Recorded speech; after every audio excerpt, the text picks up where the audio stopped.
Matthieu, chapitre 22.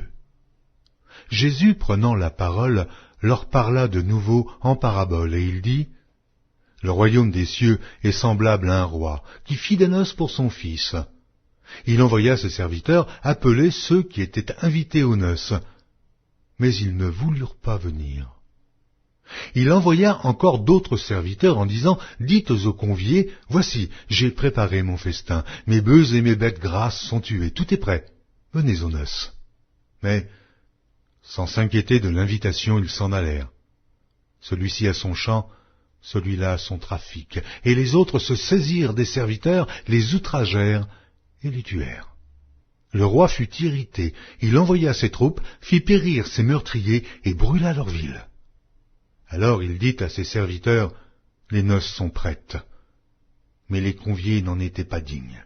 « Allez donc dans les carrefours et appelez aux noces tous ceux que vous trouverez. » Ses serviteurs allèrent dans les chemins, rassemblèrent tous ceux qu'ils trouvèrent, méchants et bons, et la salle des noces fut pleine de convives. Le roi entra pour voir ceux qui étaient à table, et il aperçut là un homme qui n'avait pas revêtu un habit de noces. Il lui dit, « Mon ami, comment es-tu entré ici sans avoir d'habit de noces ?» Cet homme eut la bouche fermée. Alors le roi dit au serviteur, « Liez-lui les pieds et les mains, et jetez-le dans les ténèbres du dehors, où il y aura des pleurs et des grincements de dents, car il y a beaucoup d'appelés, mais peu d'élus. » Alors les pharisiens allèrent se consulter sur les moyens de surprendre Jésus par ses propres paroles.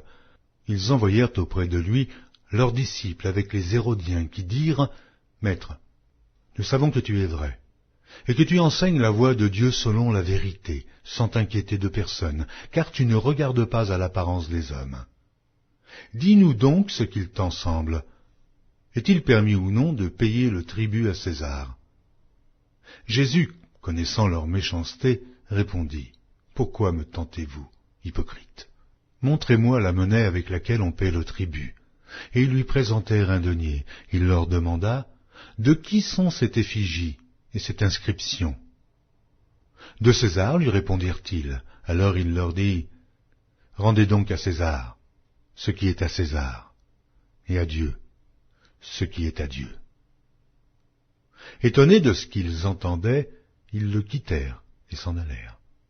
Le même jour, les Sadducéens, qui disent qu'il n'y a point de résurrection, vinrent auprès de Jésus et lui firent cette question. « Maître, Moïse a dit, si quelqu'un meurt sans enfant, son frère épousera sa veuve et suscitera une postérité à son frère.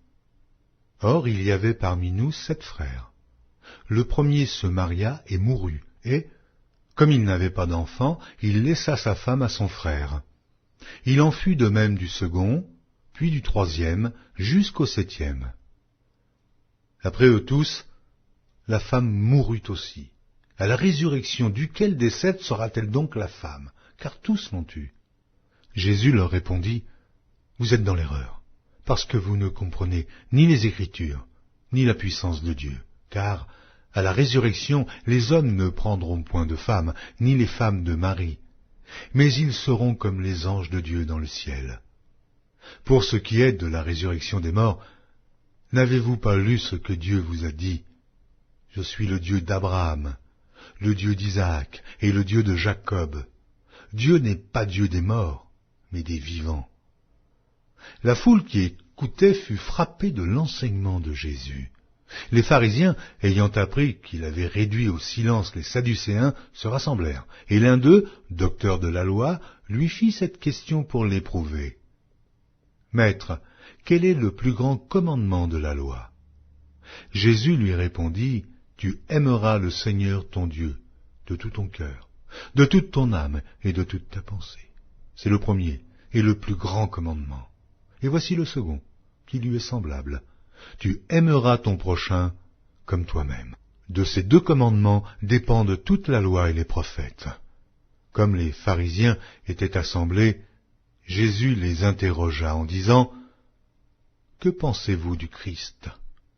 De qui est-il le fils ?» Ils lui répondirent, « De David. » Et Jésus leur dit, « Comment donc David, animé par l'Esprit, l'appelle-t-il Seigneur lorsqu'il dit « Le Seigneur a dit à mon Seigneur, assieds-toi à ma droite, jusqu'à ce que je fasse de tes ennemis ton marchepied. » Si donc David l'appelle Seigneur, comment est-il son fils?